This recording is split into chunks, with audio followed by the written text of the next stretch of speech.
Defining safeguarding.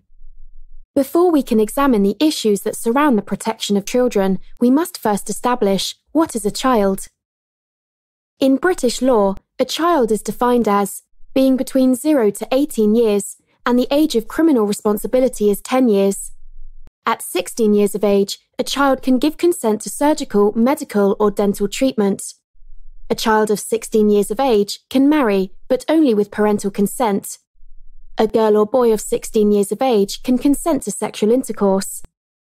A 17-year-old is not required to have an appropriate adult with them, for example, when being interviewed by the police or when given a reprimand or warning by the police. A person is deemed to be an adult on reaching 18 years of age. As we can see, the definition of a child is legal and age-related, stating that a child is a person under the age of 18 years. A child, then, by definition, is far less able to protect itself.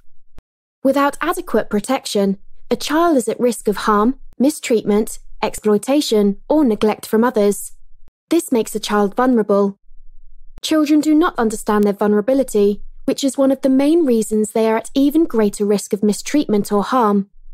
The law states that it is the responsibility or duty of care of staff and volunteers in public, voluntary, and private organisations to protect the children for which they are responsible.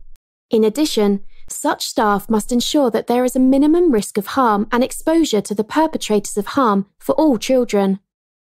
In this country, every child has a right to a life free of fear, harm, and neglect, not to be forced to do anything against their will, to be protected. It is clear, therefore, that due to their vulnerability, children need the protection of adults. Protection is a method of guarding against danger or harm to ensure that children and young people are safe and free from the risk of significant harm. Significant harm is defined as the ill treatment leading to impairment of health or development. We will explore the concept of significant harm in greater detail a little later.